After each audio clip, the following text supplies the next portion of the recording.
فرش التراب يضمني وهو غطاء. تو یہ اب معاملہ آ گیا وطن کو چھوڑنے کا، لہذا ہجرت کی. اب ان قال انی ذاہب الی ربی سیہدین. ٹھیک ہے، تم لوگوں کا حال یہ ہے، میں نے تمہیں ہر طرح سمجھایا، نرم بھی سمجھایا، گرم بھی سمجھایا، تمہارے اوپر ہتھوڑے بھی برسائے اور پھول بھی برسائے، تم کسی طرح ماننے والے نہیں ہو. اب تم میری جان کے دشمن بن گئے ہو تو ٹھیک ہے، پھر میں جاتا ہوں. انی ذاہب الی ربی سیہدین رب ہب لی من الصالحین. ایک دعا اور نکل آئی اس وقت سے، اے اللہ مجھے صالح اولاد عطا فرما. 80 برس سے تجاوز ہو چکی تھی عمر، اولاد نہیں تھی، اور اللہ نے اسماعیل جیسا بیٹا دے دیا. اب اللہ تعالیٰ نے حکم دیا ہاجرہ اور اپنے اس بیٹے کو لے جاؤ اور جاؤ وہاں بواد غیر ذی زرع، جاؤ وہاں حجاز کی اس وادی کے اندر، وادی غیر ذی زرع، وہاں ان کو چھوڑو. اب یہ امتحان دیکھیے، توکل کا امتحان. حضرت ابراہیم لے آئے، کوئی متنفس نہیں، کوئی گھاس تک پیدا نہیں ہو رہی. وہ درخت کا ہونا تو اور بڑی بات ہے کہ کھجور کا درخت ہو یا کوئی اور درخت ہو. پانی نہیں، پانی کا ایک مشکیزہ تھا ابراہیم کے پاس، وہ چھوڑ دیا. کچھ کھجوریں تھیں وہ دے دی اور چلے. حاجرہ پوچھتی ہمیں کس کے بعد سارے چھوڑ کے کھا رہے ہیں؟ کہنے لگے اللہ کے. یہ ہے توکل، اللہ کا حکم ہے. دعائیں مانگ مانگ کر رب ہب لی من الصالحین فبشرناہ بغلام حلیم.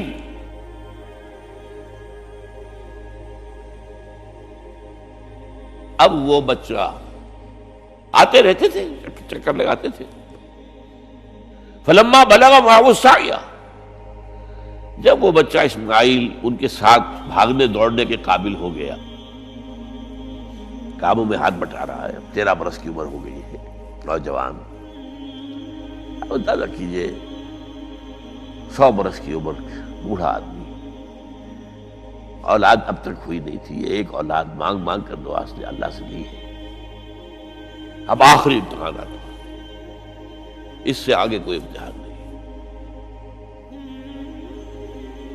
اس بوڑھے شخص کی نخل تمنا ہری ہو رہی تھی اپنے بیٹے کو دیکھ کر.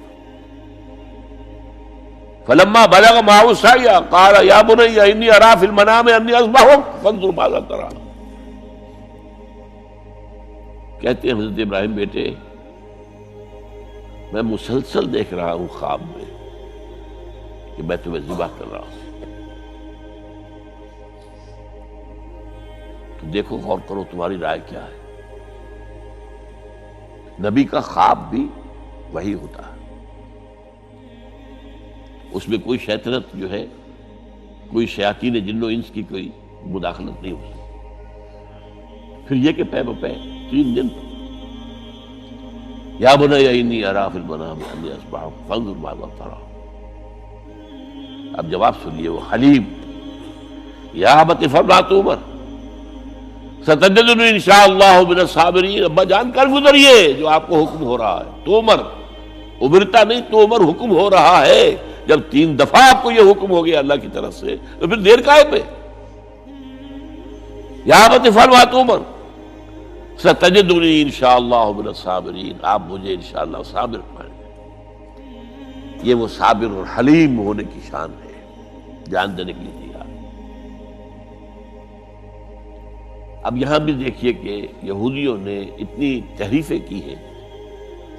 وہ ذبیح اللہ حضرت اسحاق کو کہتے ہیں. یہ بعد میں حضرت اسحاق پیدا ہوئے، 13 سال بعد، 100 برس کی جب عمر تھی حضرت ابراہیم کی تب ہوئے. اب وہ کہتے ہیں کہ ذبیح اللہ جو ہے وہ اسحاق ہے، اسماعیل تھے.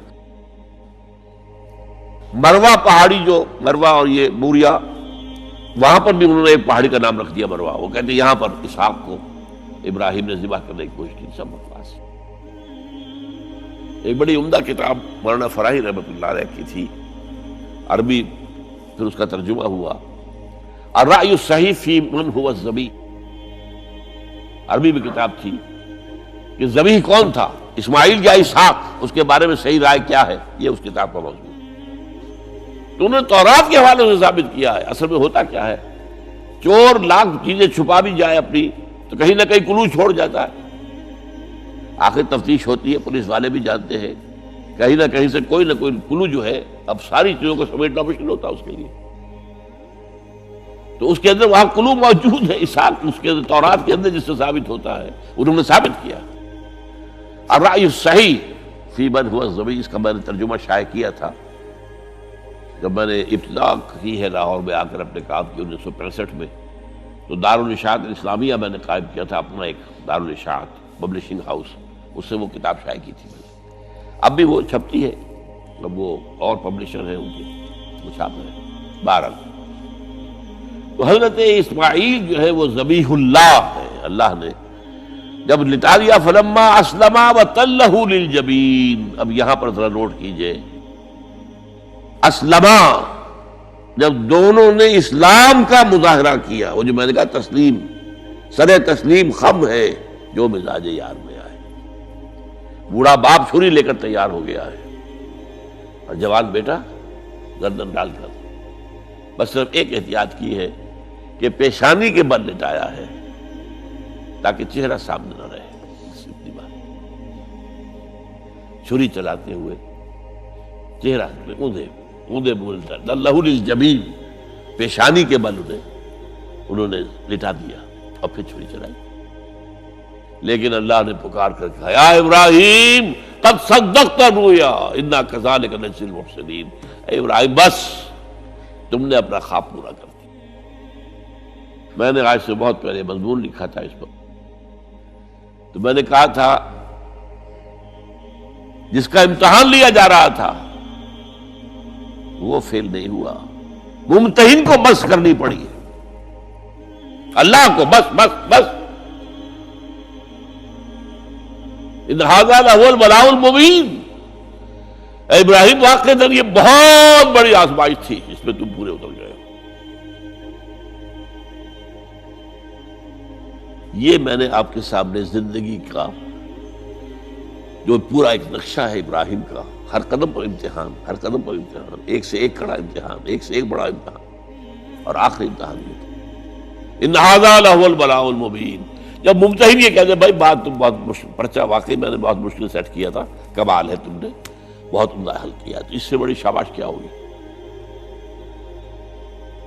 لیکن اس کے ساتھ یہ ہے کہ اب اگلا موضوع آ رہا ہے میرا، جہاں تک تو معاملہ آ گیا،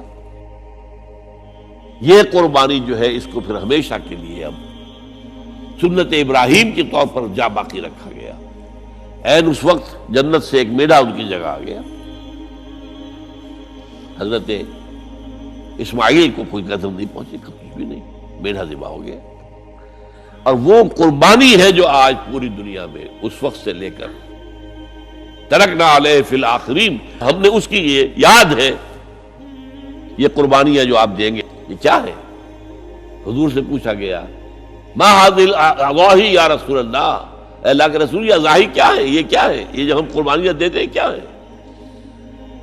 قال سنت ابیکم ابراہیم، یہ تمہارے باپ ابراہیم کی سنت ہے، اس کو زندہ رکھا ہے اللہ نے، ان کی اس امتحان کی کامیابی کو اس کا جشن منایا جا رہا ہے، ہر سال لاکھوں کا کروڑوں جانور جو ہے اللہ کے نام پر ذبح ہو رہے ہیں، یہ وہ اسماعیل کی قربانی کا جو ہے یہ جشن ہے جو منایا جا رہا ہے۔